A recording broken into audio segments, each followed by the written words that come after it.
This is Kaitlyn. She likes tomato ketchup. She likes it too much. She's just had 8 baby teeth removed. This is Leon. His mother follows him home with a wheelchair because he's too heavy to walk. Macaulay is 13. He's been drinking half a bottle of vodka every Friday. These children belong to a generation with conditions that doctors say are preventable. It sounds like she's been drinking vodka straight. Alcohol misuse, childhood obesity, rotting teeth, and hearing problems linked to parental smoking.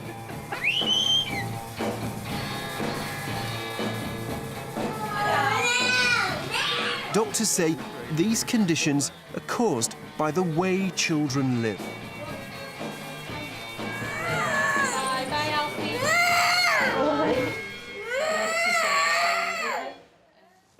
Just shouldn't be happening. You know, these children should not be suffering from these problems, and they should not be here at this hospital. And people are starting to say maybe this is a generation where children will be dying before their parents.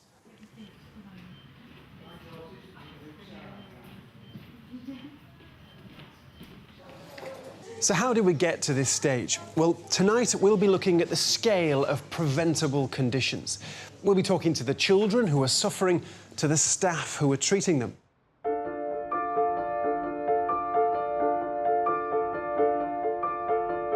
This summer, Panorama was offered unprecedented access to the largest and busiest children's hospital in Europe.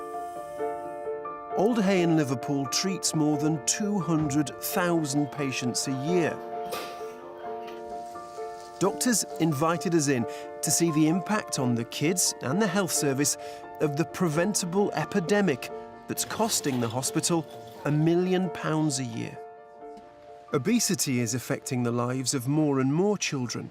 When their condition gets serious, they come to see Dr. Mohammed Didi. This morning, he's seeing Leon, his mother and grandmother. Hello. Good morning. Were you fixing Buzz on the bed? Leon has the average weight of a 17-year-old, but he is only 5. Say good morning, Leon. There, Leon. There you are, big boy. You want to fix in? I think he's hurt his leg. All right. He's hurt his leg? Did he? That's because of all the flying he's doing, isn't it? Yeah. You fix his leg for me then. Why do you fix his arms? All right, fix his arms. Wings. Oh, is it, yeah? Well, come with me. Leon's not an isolated case.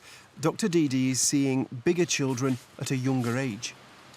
It's maybe to do with their diet, with parents working quite often, the amount of time they spend watching television, how much time they spend outside being physically active, and the type of foods they eat.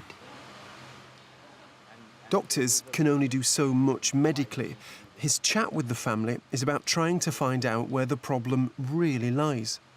You mentioned last time when I came that you thought that the rate of weight gain had improved. Yeah, it has. I think it might be thinking because he's gone a lot taller. Yeah? The school's really helping them with his activities. Yes. So they do sort of push them. They don't like sit them out of anything. Whatever the other children's doing, he does with them. Yes. Leon, no, put that one back, please. Leon, that's a bit expensive, yeah? There's a good boy. Thank There's you. a good boy. But whatever it is, I think if we can increase his physical activity, it's going to be helpful. Leon's mother is convinced his weight is due to genetics rather than his diet or lack of exercise. Now his mum, and I know there's something else there in the background because I've done, and we've done everything. I mean, I've just paid £300 for a dog to take him for walks. We've done everything. Yeah. Let's check Buzz's weight. Buzz is 2 kilograms. Wow. He's 2. Dr. Didi's organising blood tests to see whether the cause is genetic, but he isn't confident that it is. That's great. Leon is a difficult one. He's been seriously overweight for some time. I'm not hugely optimistic about finding an underlying cause for it, but I think that he deserves us looking for that. Leon, how is Buzz doing? Buzz is fine. Just need to be active like Buzz, yeah? Charging around. Thank you very much for coming. Oh, thank you. Thank you. That's good. Parents often assure him they're doing their bit, but the big question as far as Dr. Didi is concerned is what really goes on in the home.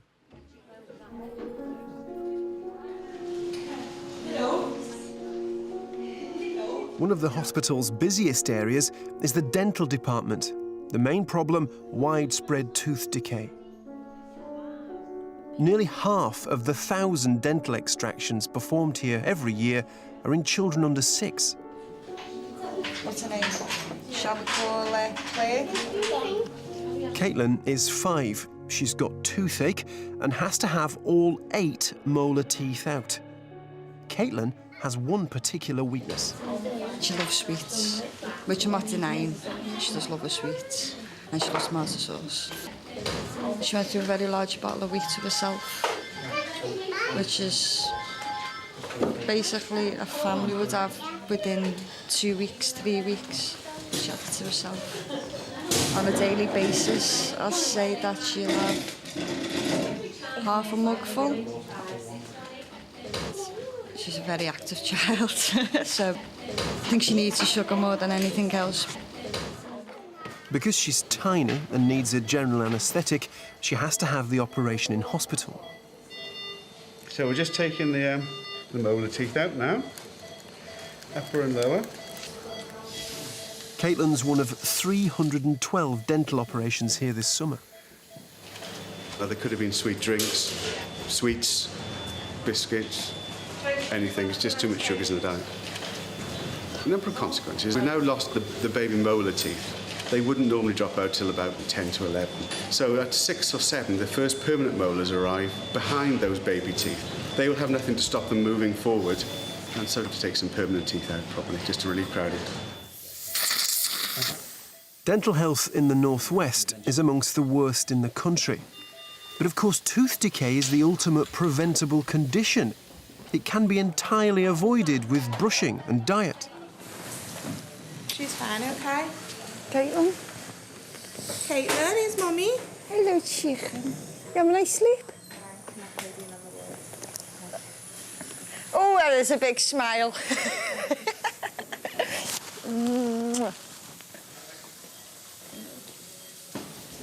fine, okay?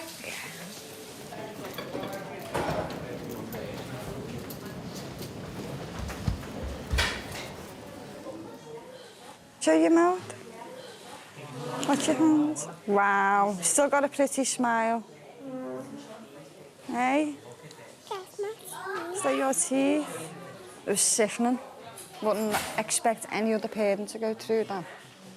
Under anaesthetic, anything can go wrong, can't it? That was my main worry. But no, I'm not worried now, she's here.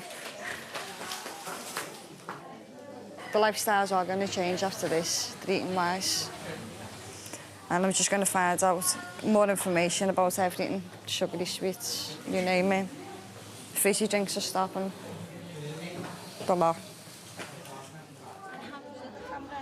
That's the point about these conditions. They can be avoided. But even in areas where the health issues have been flagged up for decades, like smoking, children are still suffering through no fault of their own. Here in the northwest, 1 in 5 adults smoke. Most of them are in their late 20s. Smoking is a big problem for the hospital. The biggest area probably is in terms of chest infections, asthma, wheezing, bronchitis. I reckon somewhere between about 500 and 1,000 children a year come to this hospital because they're exposed to their parents' cigarette smoke. Smoking affects children who have a common condition called glue ear. Glue ear, in which delicate ear tubes get blocked, requires surgery, in which a ventilation tube or grommet is inserted in the ear. Alder carried out 400 of these operations last year. But passive smoking can aggravate the grommets and even cause them to come out too soon.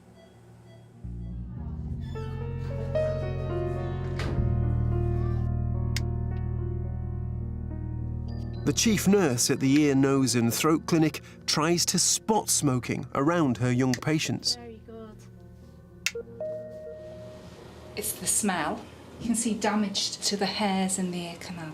Sometimes if I see it quite bright yellow, then I just might ask the question, and often than not the answer I get back is, yes, there is smoking around that child. This morning, she's seeing 6-year-old Alex. He's had grommets before, and he may need them again. Basically, compared with his last hearing test, there has been some improvement. How's he doing in schools? Is there an improvement in school as well? Has he had grommets before? Yeah. Yeah. Can I just ask you, is there any smoking in the home? I smoke, but we smoke outside. You smoke outside? Really doesn't make any difference that you actually do smoke outside, because you know when you come in, it's still on your breath. It still might have an effect on his ears and on his hearing.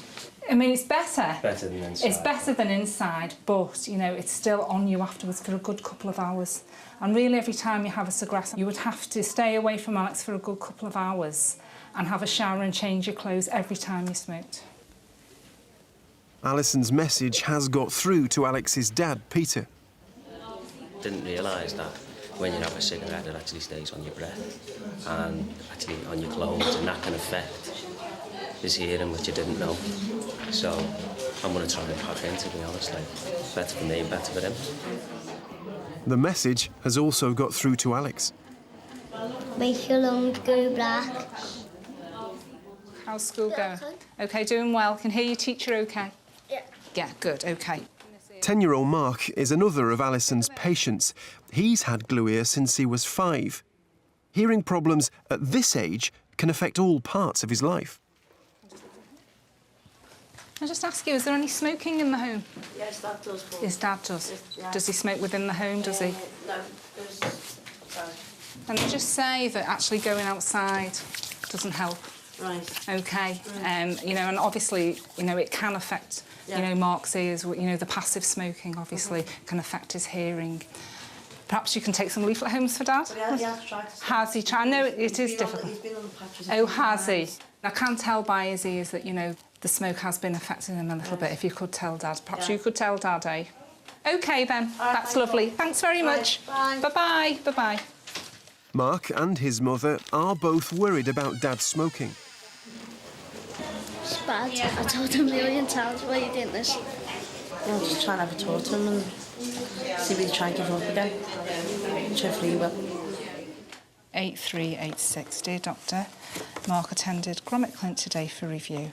After discussion with Mum, there was some smoking within the family home, which I gave Mum a brief intervention on the effects of passive smoking and glue ear. So what impact will this information have on the 2 smoking dads? Alex lives with his father, Peter, and his grandparents. Peter is a single dad. What? Roll up to the top. He smoked 12 a day for 20 years.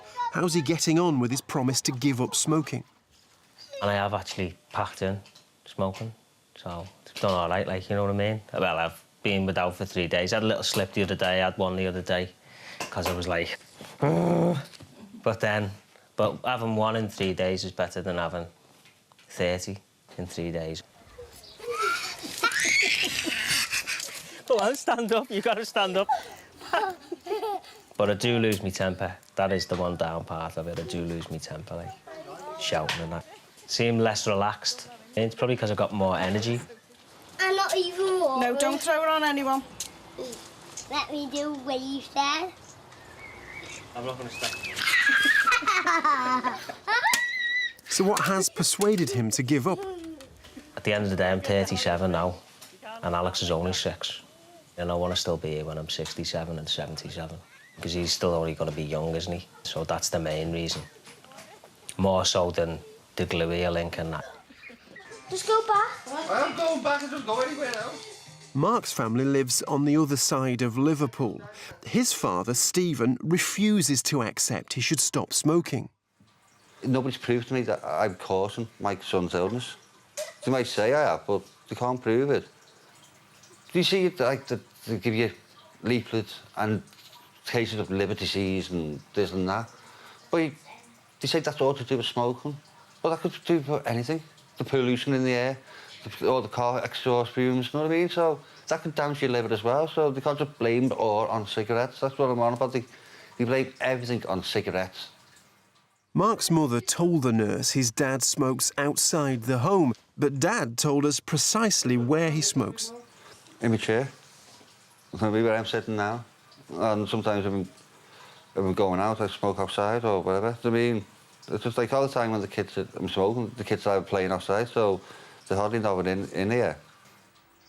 Mark's mother told us how severely Mark's hearing had been affected before he'd had the grommets put in.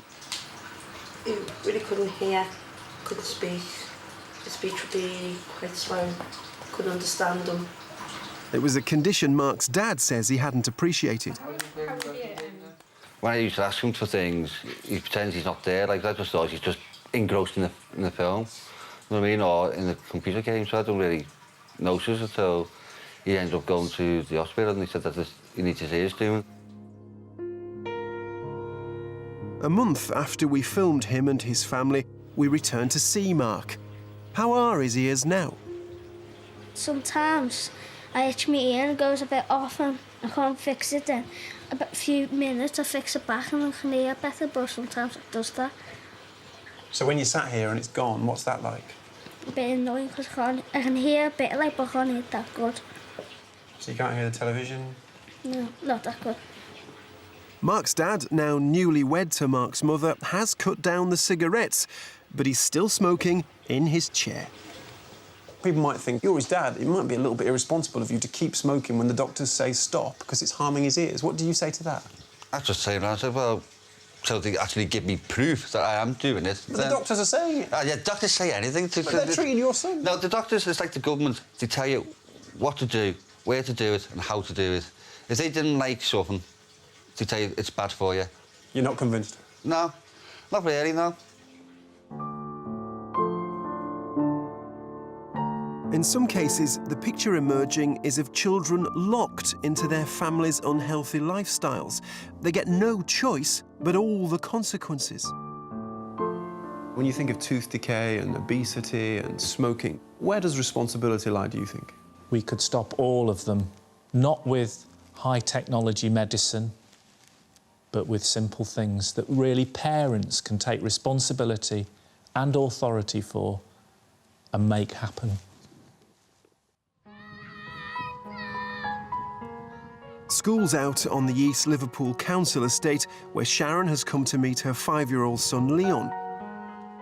It's a journey of 700 yards, but Leon struggles with walking, so Sharon and her mother stand by with a wheelchair.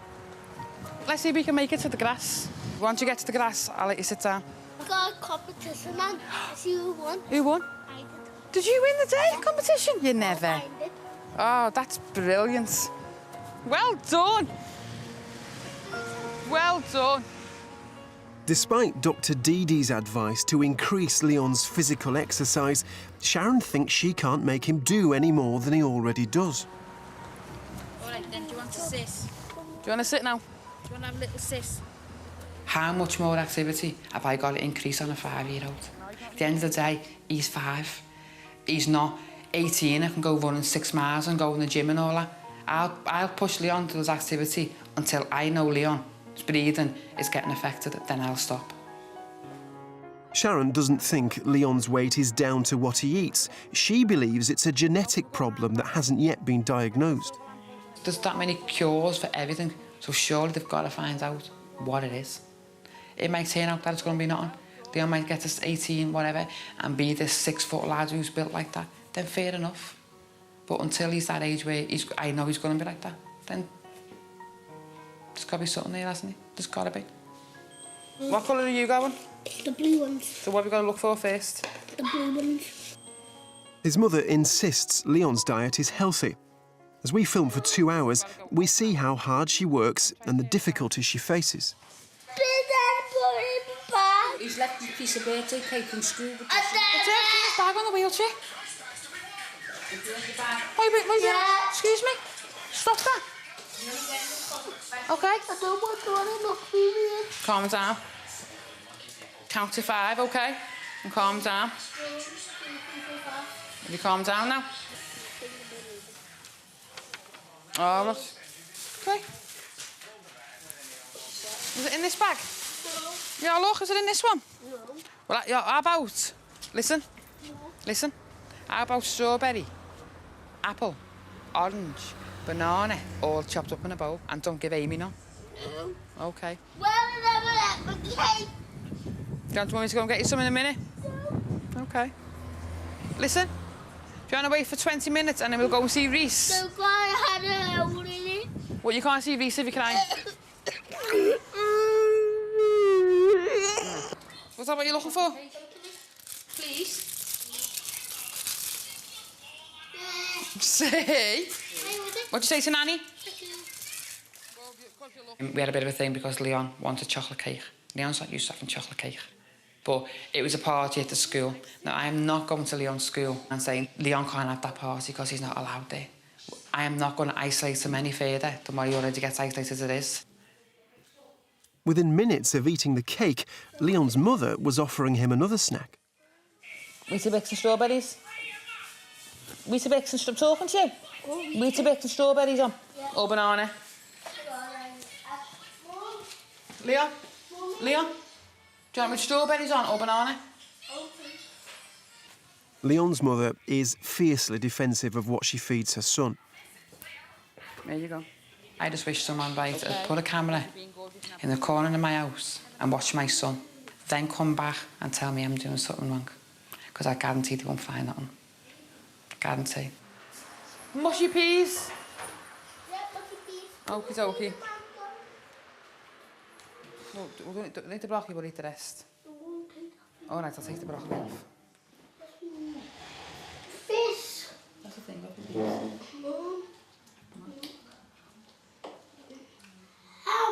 Blow it then. Did your tooth come out yet?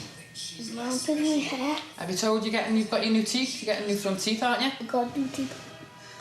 Let's have a look. I'm not talking about. A month later, we returned to Leon's house.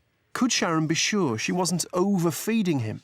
Now, there's no question that you feed Leon healthy food. Yeah. But when our cameras were here last time, we were here for a couple of hours. Yeah. Leon had some cake. Now, he'd just been to a party, so as you say, you don't deny him treats. Did you see the size of the cake that Leon had? It was only a small piece, but then he had Weetabix with fruit piled on top, and then he had what seemed to be a pretty big meal.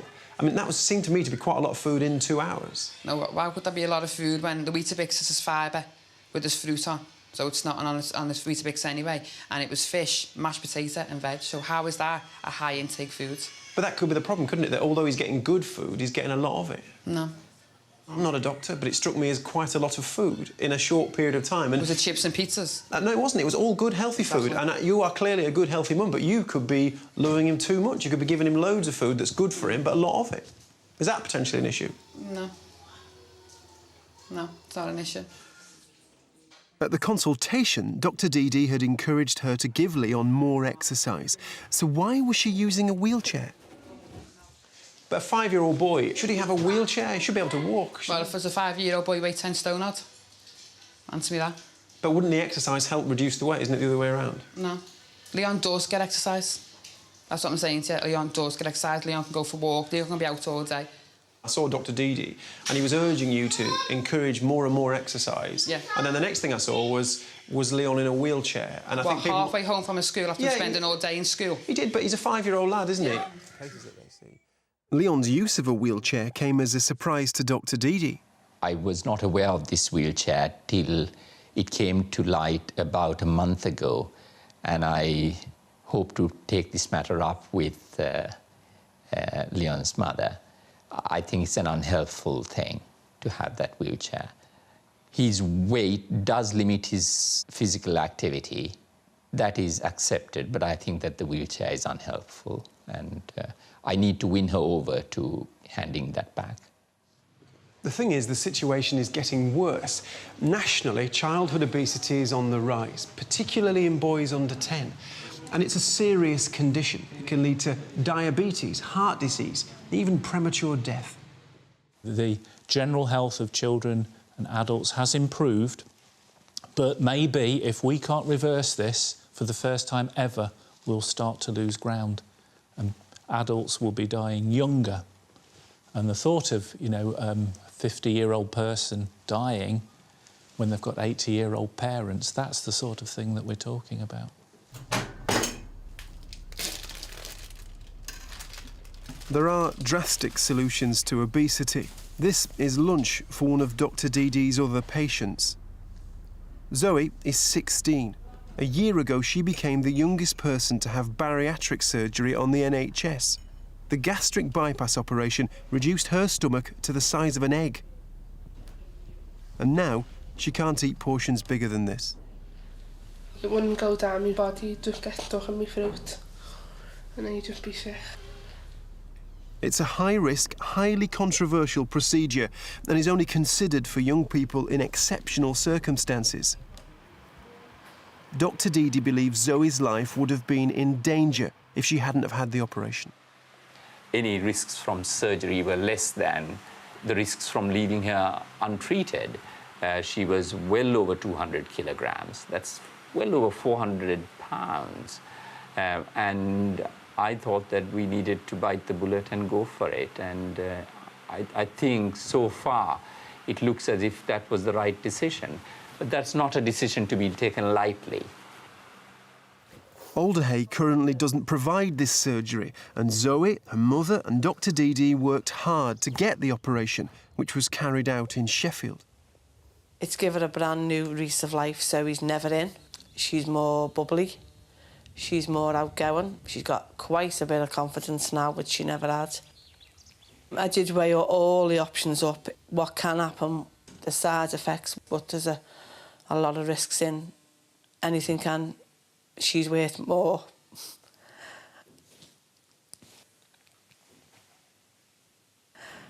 But that's not the end of it. Further operations are required, as well as psychological support. That's fine, that's great.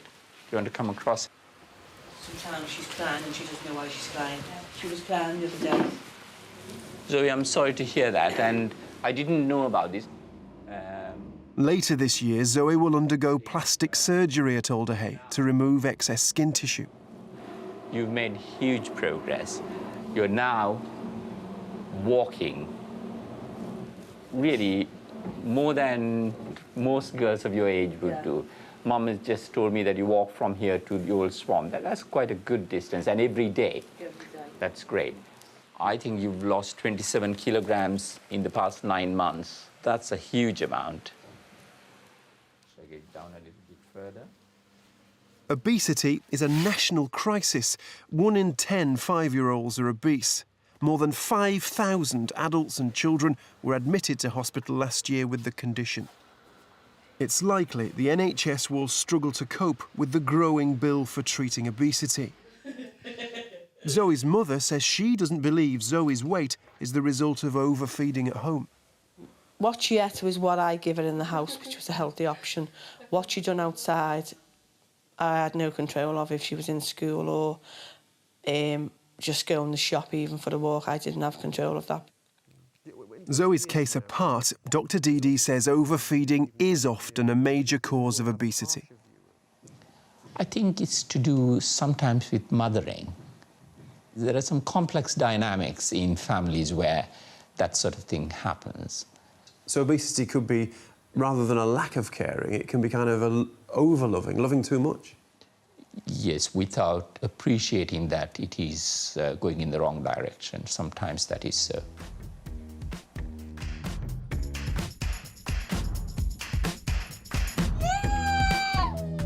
Spend time at Alder and the preventable conditions keep coming.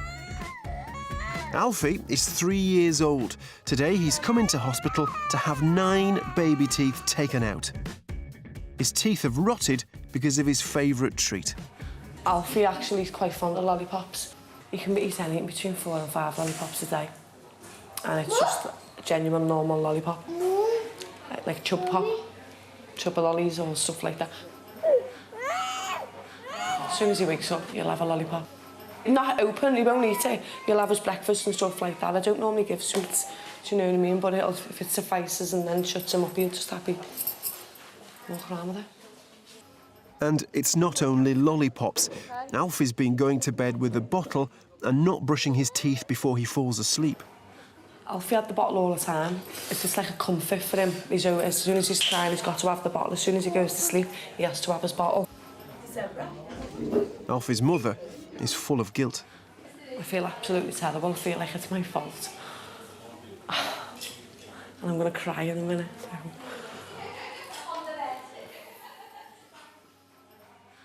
Are you ready? OK, can I take them? OK. Where's she gone? Yeah. OK, Mum, are you ready? Come on. Oh, all right, that's fine, thank you. You're all right. Well done. Dental surgeon Sharon Lee treats a constant stream of toddlers with tooth decay caused by nighttime bottles. All decay is caused by probably too much sugar intake at frequent times, and essentially it's probably lack of brushing as well. Obviously it upsets me immensely, but obviously we do have a duty of care and a job to do to look after the child, not just from a dental point of view, but also their general well-being. And obviously if they're not eating and not happy at sort of nursery or at home, then essentially that we do have to intervene, and we do unfortunately have to take quite a few teeth out. Alfie's mother is one of many parents we watch sobbing as their child recovered from general anaesthetic. There you go, all done now. There you go. Try not to pull those fingers in.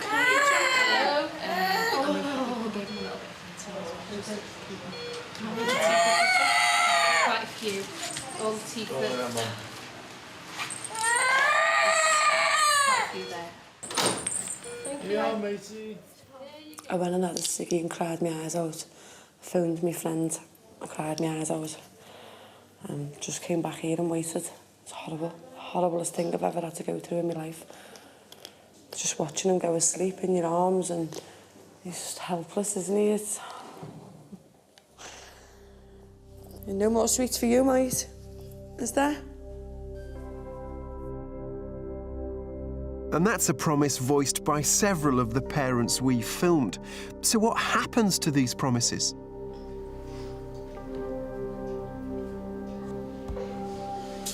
No, Kaitlyn, come on, eating. You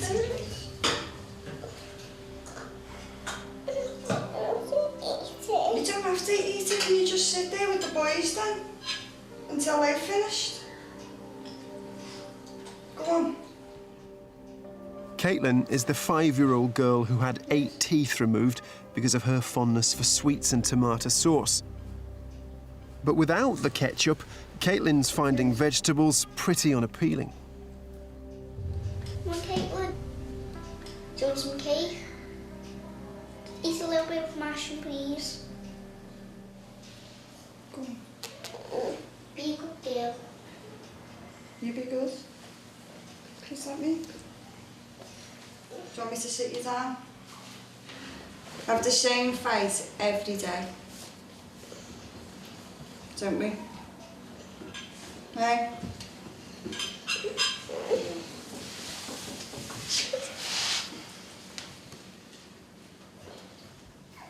Her mother said the diet would change, so has it? Your dad's Cut down majority of the sweets. They only get a treat once a day. Cut out the tomato sauce altogether. It's going to be a struggle, but I've got to do what I need to do. And that's going to be a killer for me, but it doesn't bother it, does it? I don't know why he's all lying. There's no question Kaitlyn's mum is doing her best to change things. But these are big changes, and losing the sugary food altogether is hard. Are you running? Across town, Alfie's mother has managed to wean him off the lollipops. But weaning him off his bucket or bottle is harder going.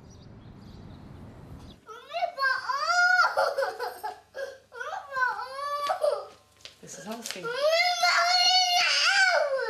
You want to have a bucket, love? Okay. No, love. You've been a good boy today. Come here, then. I'm going to go, Bucky. It's gone. What? Do you want to get on there? No. We'll stop it now. Right now.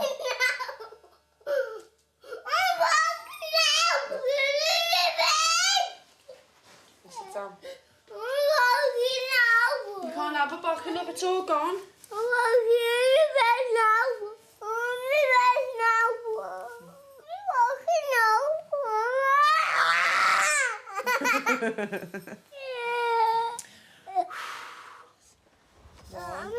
Alfie lives with his mother and 2 older brothers in one of the toughest neighbourhoods in Liverpool. Even while we were filming, the police carried out a raid at a neighbour's house. It's not about the area, it's how you bring your kids up yourself. I like to know where my kids are and what they're doing.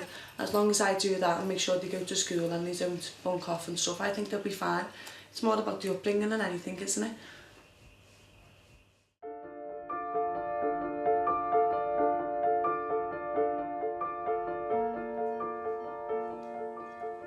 Treating preventable conditions costs the hospital about £1 million a year, the cost of a brand new MRI scanner.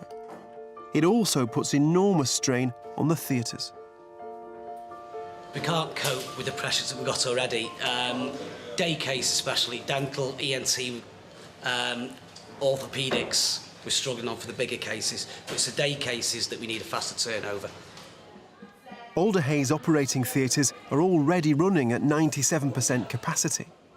We just had a member of staff go off sick, so that member of staff's on at weekend. And we've got that on the overtime list going on at the moment anyway. Numbers are a bit short. ENT and dental are the main 2. At ENT, we've got 111 waiters that we need to find sessions for over the next 3 to 4 weeks. Same with dental. Both dental consultants are under quite a bit of pressure to put more on the list, but then the list's overrun. So it's just about rejiggling at the moment and seeing where we can fit the patients in. When you're up here, you see the impact that this epidemic of preventable conditions is having on Alder. It's not just the child who is suffering. The treatment costs precious resources. It's clogging up the operating theatres. We've got so much money, so much resource in the NHS, we really need to use it where we need to use it. And in a sense, we're wasting it. That's money that we could be using to do more heart surgery, to improve the care of patients with cancer, and to deal with the things that aren't preventable. Do you want to see the fresh fruit trolley? To try and take some pressure out of the system, the hospital's now turning to prevention as well as cure. Have you heard of an aubergine? That's your aubergine. It's putting more resources into educating the public about improving health, aimed as much at the parents as the children. Do you know how to eat a kiwi, Dad? Peel the skin off. Nah, best way to do it, cut the top off like it's a boiled egg and hold the skin and scoop it out like that. A year ago, the hospital introduced this weekly fruit trolley to encourage healthy eating. Do you want to see our funny trolley with animals on? We absolutely don't preach the message here at Alder. If we did, it wouldn't work. We make it fun and we get our parents to enjoy it with us.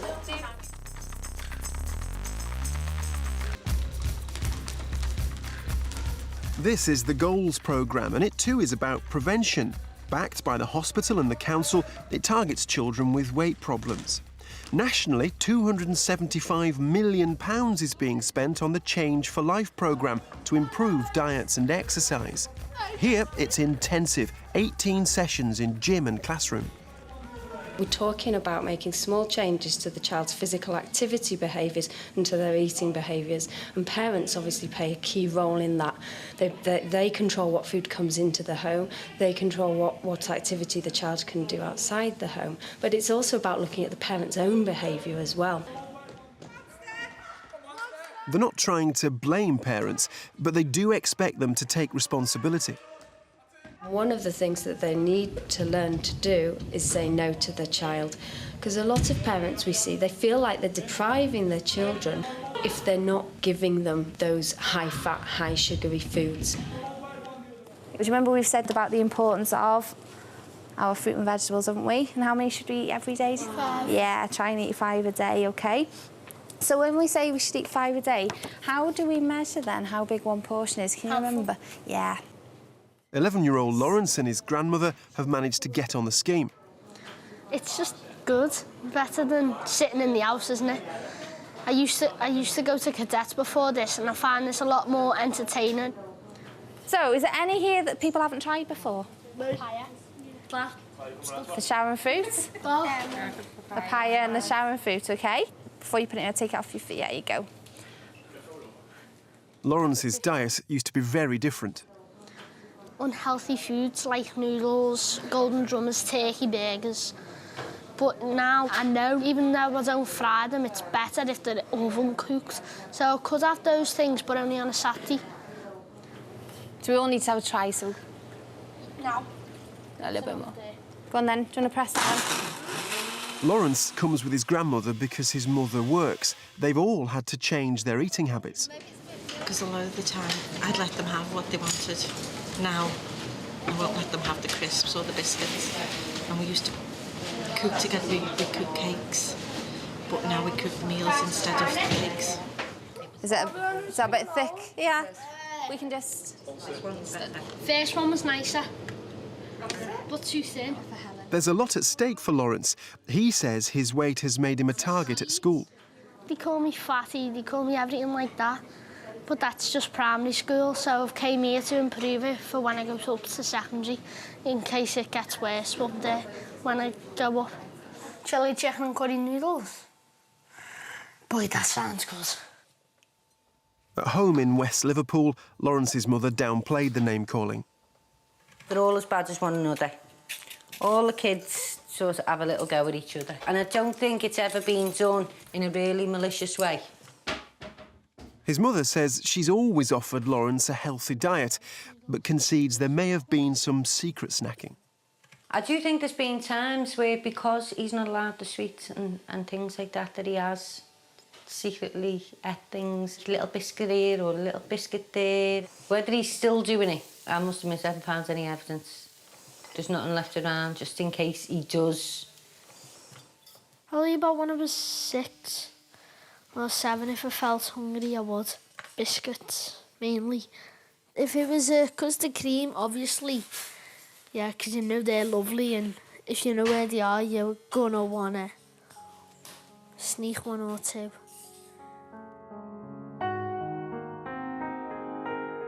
So is this just Liverpool's problem? Alder does serve some of the country's most deprived communities, and life expectancy here is one of the lowest in Britain. But children's hospitals across the country confirm they too are seeing the same problems. Clearly, poverty is part of it, and many people eat badly and exercise little. But all summer long, we've seen families making the same basic mistakes. They're simply not aware that they're putting their children's health at risk. Shut up, baby. I don't like that noise. Hop. Baby, that's too loud. That's too loud? Yes, it's too loud. Paul is 4 years old. He lives with his sister Libby in St Helens. Tomorrow, he's going into Alder to have 8 milk teeth removed. His mother's been told the tooth decay is being caused by his late-night bottle. I couldn't really get the bottle off him. That was like more of comfort. Going to bed or after a meal or even going out playing, he'd have to have this bottle with him all the time. If you keep on this side, I'm not talking to you now. Maybe I should have took it off him earlier and left it late. Just couldn't get it off him. That's what he liked, so that's what he got.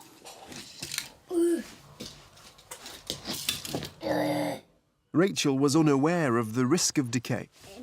You think you're doing the right thing, but you're not, are you? Because you haven't got other people to tie you. Well, you shouldn't give him the bottle with juice in because it's rotting your teeth.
The experience left Rachel determined to change the routine of Paul's sister. I won't be giving juice. She don't drink juice anyway, so I'm going to try and get her off the bottle now when I go away. Come on! Shout it! Come in now. Oh, it's here! Uh-oh, it's here. 2 weeks later, we met up with Rachel and the children to find out how she's getting on. Well, she still has a bottle, as you can see, but we just give her like a 1 ml of milk and the rest is cold water. She'll get on the settee. Well, she's asking for it now because she's tired. As soon as go and give Libby a bottle for me, baby, please. On a night time, when it's time for bed, we'll give her a drink. But as soon as her eyes shut, the bottle falls, and then we take it off her. So does Libby get a chance to clean her teeth before she sleeps? No, well, it's mainly water anyway. There's hardly any milk in it. Do you ever get angry when you see children, lots of children, coming through the doors of this hospital with absolutely preventable conditions? I try not to get angry. I get very disappointed, and I think what a terrible shame this is, that we have to do these things that we shouldn't be doing, and that we could be using the resources differently. All the time we're under pressure to make sure that the taxpayers' money we receive in this hospital is used as effectively as possible to get the best health we can for children that come here. So it is awfully disappointing that money's wasted. You know, we could be using that money to do some other amazing things.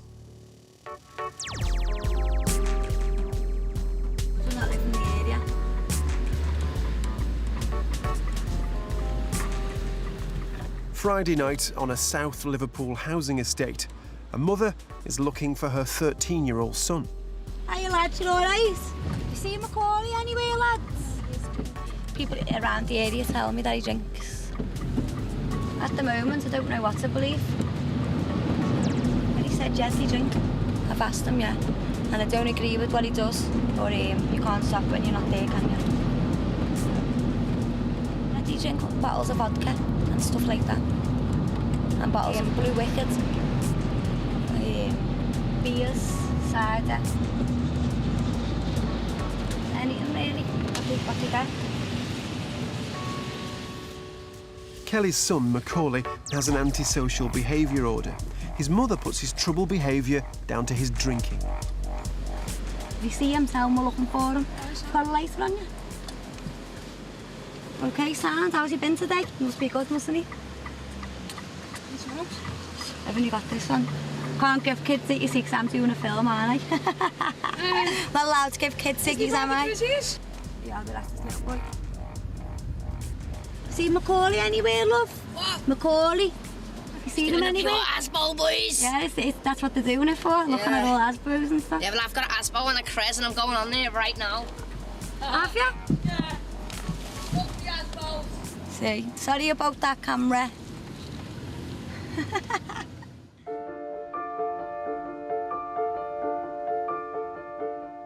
Alder treats children aged up to 16. It's Friday night in the Accident and Emergency Department. An ambulance has just brought in a 13-year-old girl. She's drunk. Her parents wouldn't allow us to film, but we talked to the consultant on duty.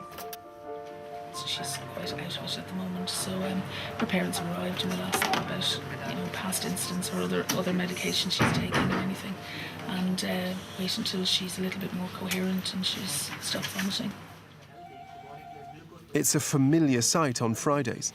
We see normally sort of 13, 14, 15-year-olds, that kind of age group, and much more girls than guys, probably because they just physiologically don't handle the alcohol as well and tend to feel the side effects of it a lot more. It also puts additional demands on the medical staff. These are big kids and they really can't move or help themselves. They often wet themselves, they're often dirty, they're vomiting. So nursing-wise, it takes up a huge amount of time and a huge amount of involvement to try and look after them for the time they're with us. You can see that we've had a few in there. So one of the A&E nurses took me through the numbers admitted for alcohol misuse over this summer.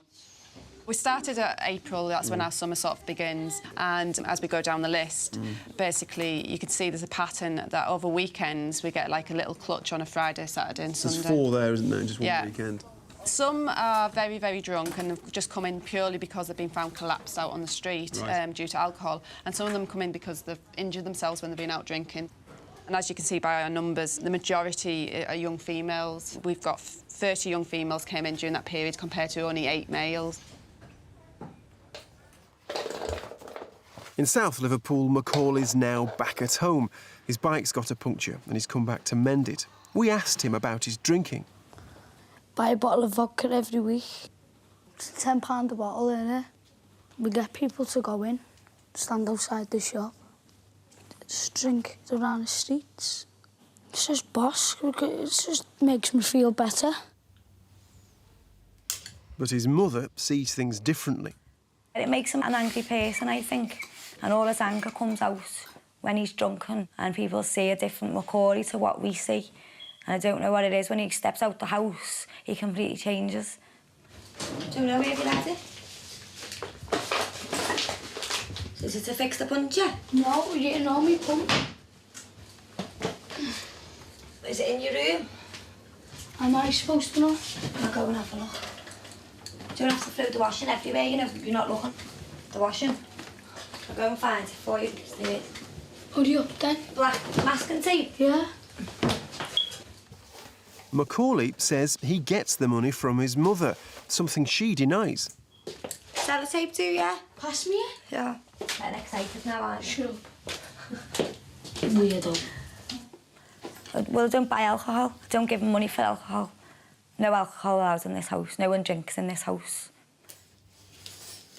When he was much younger, Macaulay was taken to Alder because of drinking at a family party. I drank 4 bottles of wine. I drank it on the sly. Just had to stay in hospital overnight. Whether 4 bottles or not, the experience put him off wine. Never drank wine after it in my life. But it hasn't put him off vodka. What would you say to those people who might be watching this thinking, why can't you control your son? I can control him, but I can't control him 24 hours a day in the community. What we do in our house works brilliantly. What he does when he leaves the house is a different story, because I can't follow him around. I eat 24 hours a day. And when I do find him, he's always behaving himself, so it's behind my back, everything, yeah. To see how kids drinking affects the hospital, it was time to spend a whole Friday night at Alder. It's been a very, very busy last hour here. I can run through the list of the children who've been checked in. 4 head injuries, 7 limb injuries, 3 fevers and vomiting. There's an infected finger and a suspected swine flu. But so far, nobody who's been drinking. Then suddenly, the atmosphere changes. Just before 10, a drunken 13-year-old arrives. What's she been drinking? Vodka, apparently. How much? We don't know at the moment, but it sounds like she's been drinking the vodka straight. We saw her being wheeled in. She clearly wasn't sure where she was. She was pulled into a booth just around the corner there, and makeup was all over the place, and you could hear her throwing up.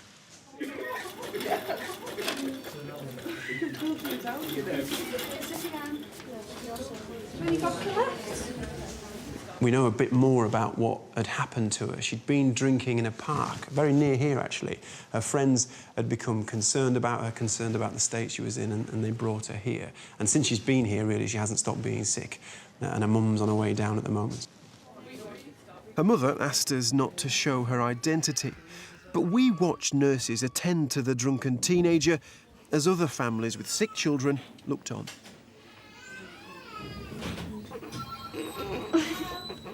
Our A&E department is there for a reason. It is to deal with conditions of children that may be very serious indeed, and they're very busy. And we have to get our patients seen quickly.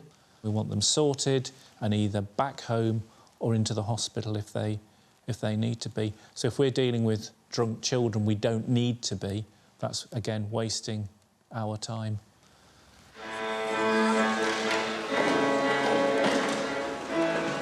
So how are some of our children getting on?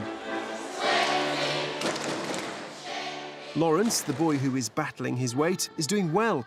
He's learning the violin and taking part in a school's concert. The post-concert buffet allows him to put his resistance to the test, with only one minor blip. Could that be chocolate cake? I refuse to answer that question. It's a cup of tea. 5-year-old Leon is still waiting for the results of blood tests. It'll be 6 months before his mother will know for sure why he's so big. And a month after we filmed him, Macaulay says he's given up drinking vodka. How long do you think you'll last not drinking? I haven't drunk for ages now. But if you, for whatever reason, got hold of 50 quid today, how quickly would you be using that on alcohol? I wouldn't. That's good. It's a start, isn't it? It's changed. I wouldn't buy alcohol with it. Why? If you like it so much. Because I wouldn't. Because you're realising how it's bad for you, aren't you? Because I don't drink no more, that's why. Why don't you drink anymore? Because my mum told me if I drink anymore, she's not going to give me out no money, so I'm not. The fact is, some get the message and some don't. But things are going in the wrong direction. More and more children who require hospital treatment for conditions that are preventable. Do you think people get the scale of what's going on? I don't think everybody does. I think that we've never been here before. We've never faced this epidemic. It didn't happen in history. That was cholera epidemics, that was measles epidemics, that was whooping cough epidemics. It was never as in your face as that. It's subtle, it's in the background, but it's massive.